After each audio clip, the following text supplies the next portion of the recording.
피터 윌시가 햇빛이 따가운 옆자리에서 코를 골기 시작했을 때 회색 옷을 입은 윤모는 뜨개질을 다시 시작했다. 피로를 모르는 듯 조용히 손을 올리는 그녀는 잠든 사람의 권리를 지켜주는 보호자 같았다. 또는 하늘과 나뭇가지들이 어울려서 만들어낸 어둑어둑한 방명을 틈타서 나타난 유령인 듯 싶었다. 외로운 나그네, 오솔길을 헤매고 풀고사리 숲을 잡아 헤치고 무성한 솔송나무를 짓밟는 피터는 꿈결 속에 문득 눈을 들어 한길 저쪽 끝에서 거인의 모습을 보았다.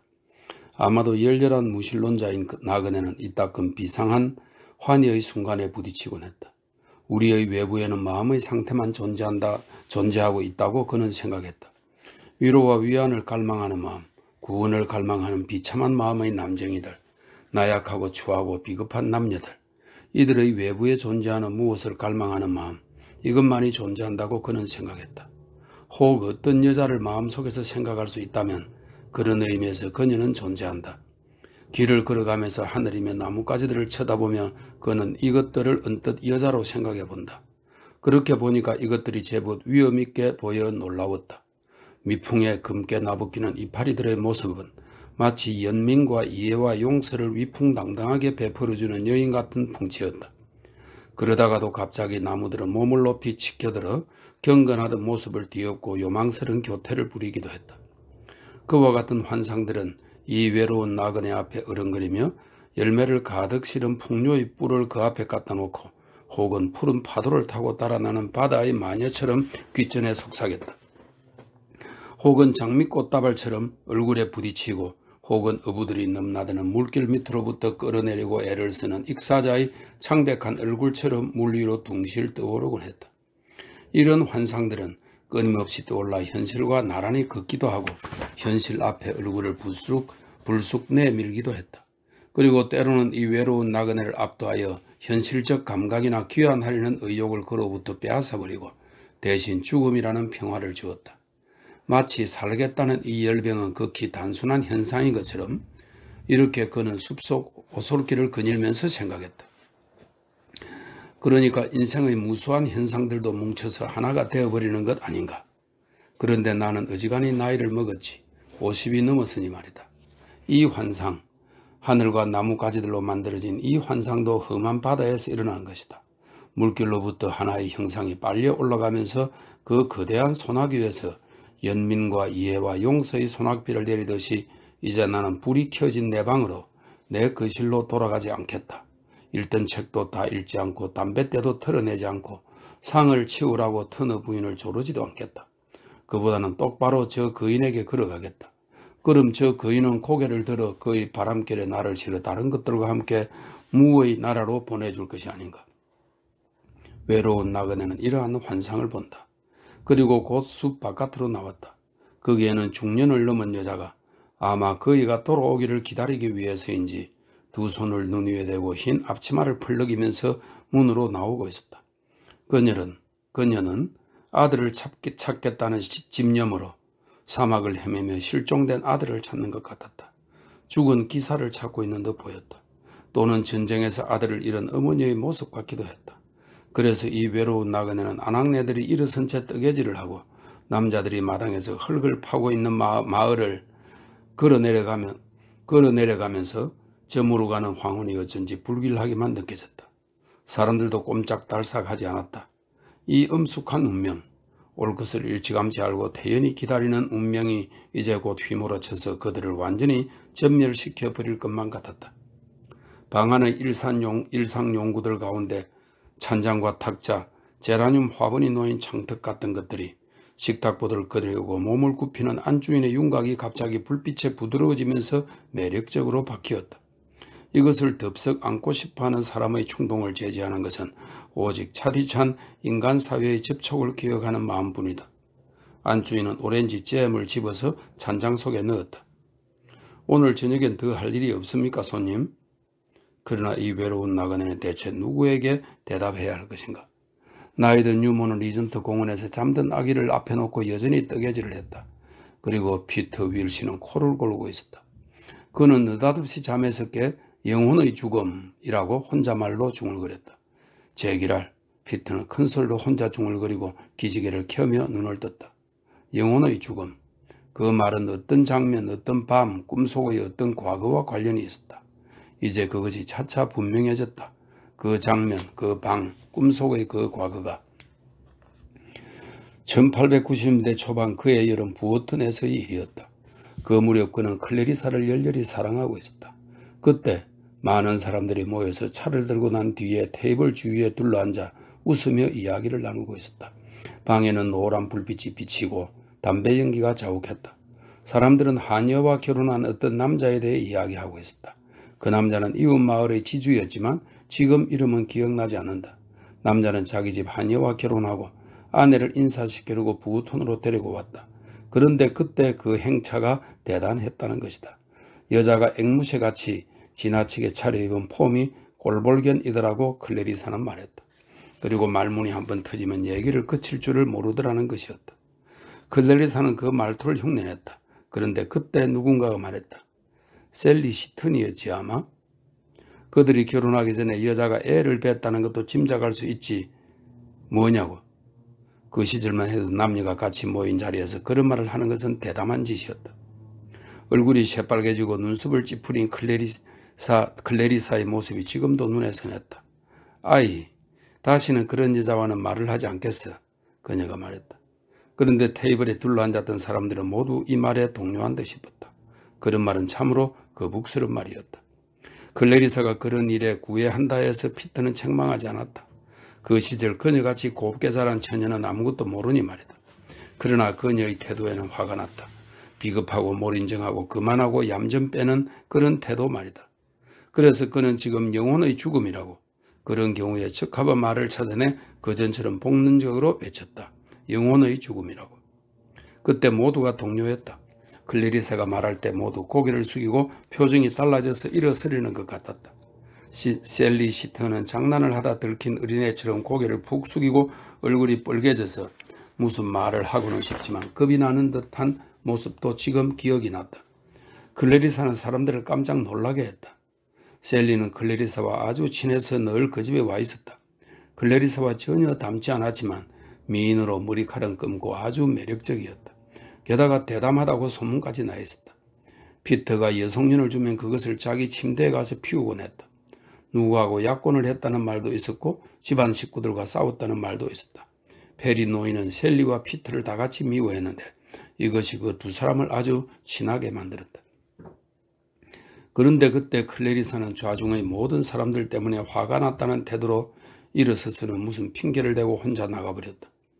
그녀가 방문을 열었을 때 양을 지키는 커다란 틀 복숭이 개가 들어왔다. 그녀는 이 개를 덥석 껴안고 미친 듯이 쓰다듬었다. 마치 피터들을 보라고 하는 짓만 같았다. 아까 그 여자에 대해서 제가 너무 심한 말을 했다고 생각하시죠? 하지만 보세요. 제가 얼마나 동정심이 많은지. 자, 보세요. 저는 우리 로버를 이렇게 귀여워하잖아요. 틀림없이 자기를 겨냥한 것임을 그도 알고 있었다. 둘 사이에는 말하지 않고도 통할 수 있는 이런 묘한 힘이 언제나 있었다. 클레리사는 피터가 책망하는 것을 금방 알아차렸다.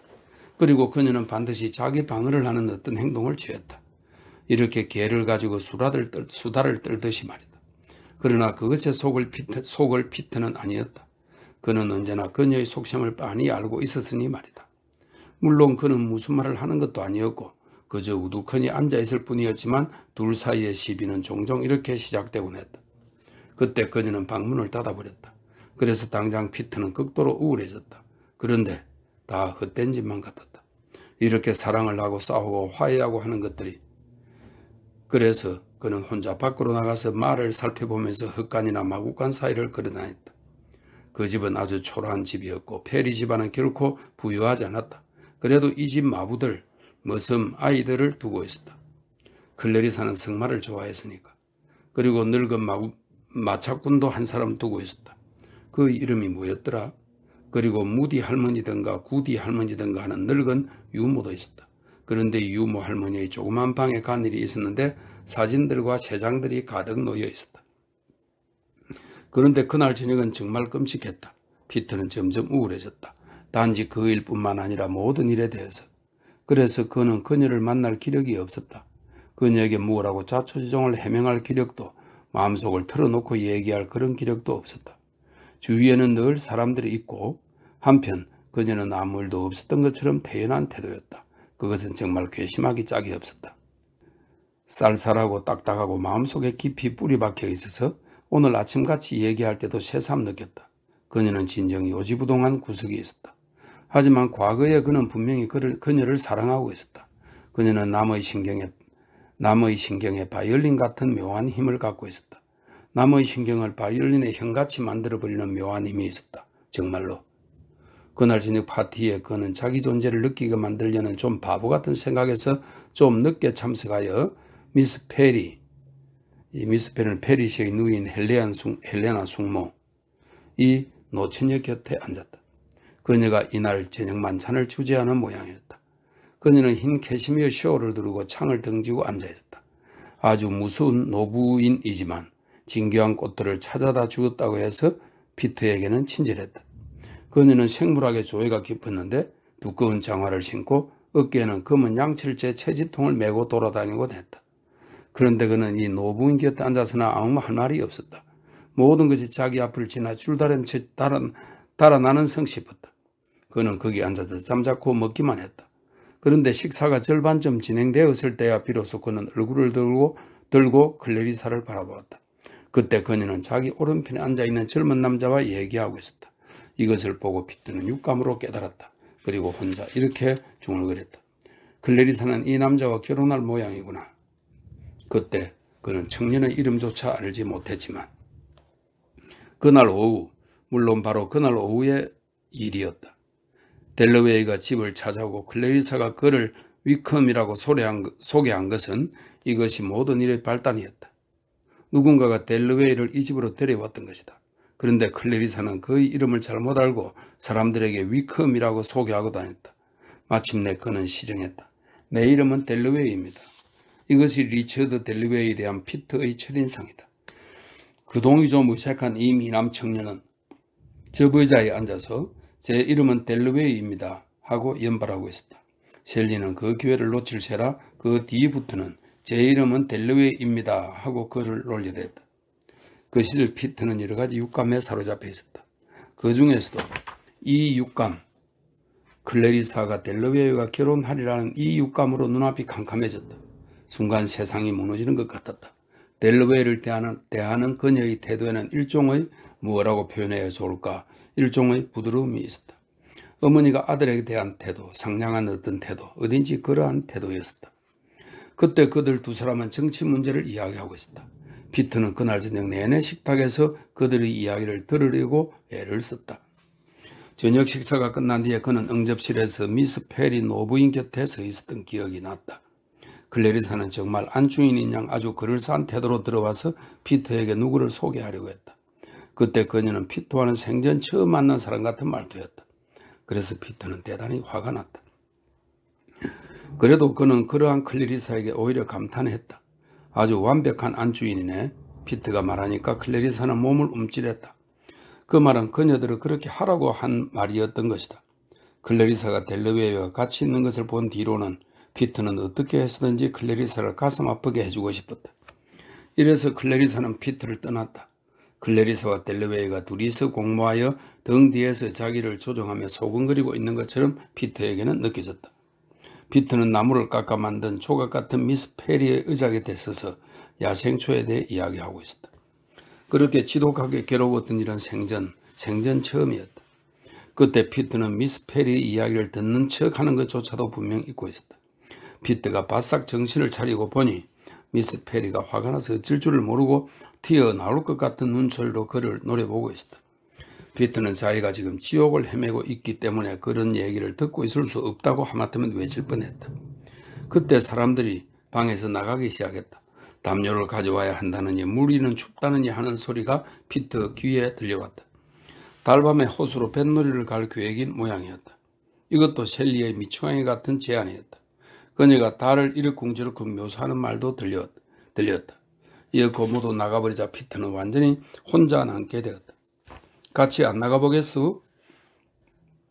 헬레나 고모가 물었다. 딱한 노부인 같으니라고. 헬레나는 그의 마음을 아리차린 모양이었다. 돌아다 보니 클레리사가 되돌아와 있었다. 파티를 때리러 온 것이었다.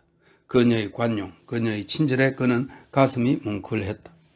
어서 가세요. 다들 기다리고 있어요. 클래리사가 말했다. 피터는 일생을 통하여 그렇게 행복하다고 느껴본 것은 이때가 처음이었다. 말없이 화해를 하고 호숫가로 걸어 내려갔다. 그때 20분 동안은 그에게 완전히 행복한 시간이었다.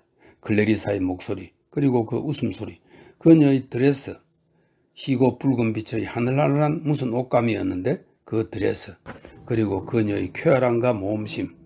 그녀는 사람을 죄다 배에서 내리게 하여 섬을 탐험하고 혹은 암탉을 쫓아다니고 혹은 웃고 혹은 노래를 불렀다.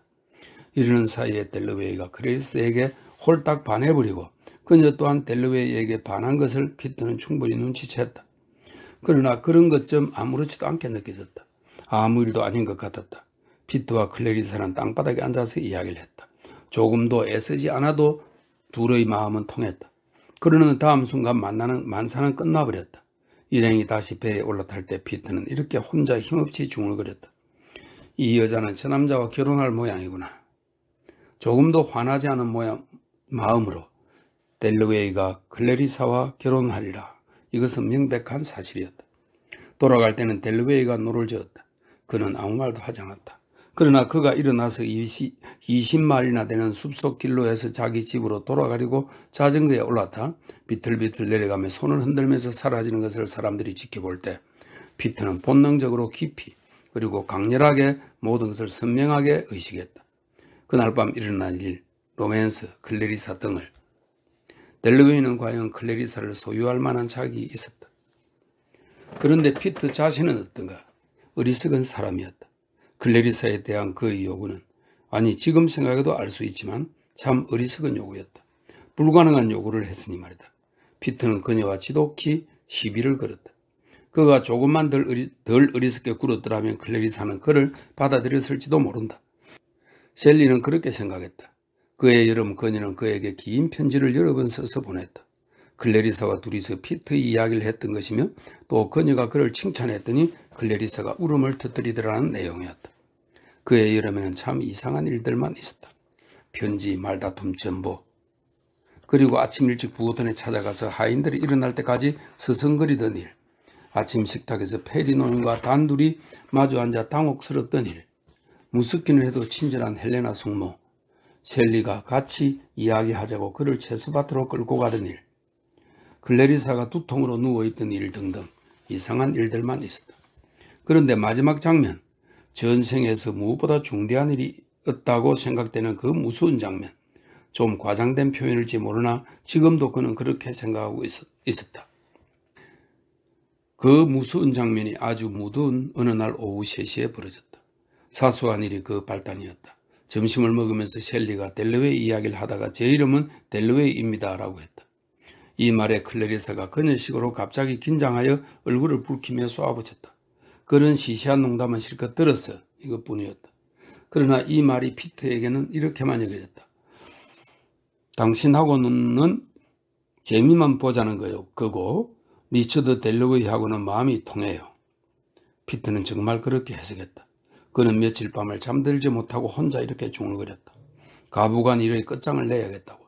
그래서 셀리 편에 편지를 써보내서 3시에 분수가에 좀 만나자고 했다. 편지 끝에다 중요한 일이 있습니다 라고 적어놓았다. 분수는 외딴 작은 숲속 관목에 둘러싸여 있었다. 클래리사는 약속한 시간보다 빨리 나타났다.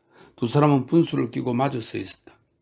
고장난 분수 구멍에서는 물방울이 줄곧 뚝뚝 떨어지고 있었다. 주위 환경이 그들의 마음에 꼭 어울렸다. 예를 들면 생생한 초록빛 이끼가 그러했다. 클래리사는 움직이지 않았다. 사실대로 말해봐요. 사실대로. 피터는 계속해서 추궁했다. 그는 머리가 터질 것만 같았다. 클래리사는 위축되어 굳어버린 것 같이 꿈쩍하지 않았다. 사실대로 말해봐요. 그는 되풀이했다. 그때 타임지를 손에 든 브라이트 코프 노인이 느닷없이 머리를 불쑥 내밀고 두 사람을 응시하다 입을 딱 벌린 채 가버린다. 둘 다 움직이지 않았다. 사실대로 말해봐요. 그는 또 추궁했다. 그는 무언지 딱딱한 물건을 맷돌질하고 있는 기분이었다. 그녀는 까딱도 하지 않았다. 허리를 쫙 편 그녀는 마치 쇠나 부싯돌만 같았다. 소용없어요. 소용없어요. 이제 다 끝났어요. 그녀가 말했을 때는 몇 시간 동안 두 볼에 눈물을 흘려가며 그가 말한 끝에 그는 그녀한테 뺨을 한 대 얻어맞은 것만 같았다. 그녀는 돌아서서 그를 두고 가버렸다. 클레리사, 그는 외쳤다. 클레리사. 그러나 그녀는 결코 돌아보지 않았다. 이제 끝났다. 그날 밤 그는 떠났다. 그 뒤 한 번도 그녀를 만난 일이 없었다.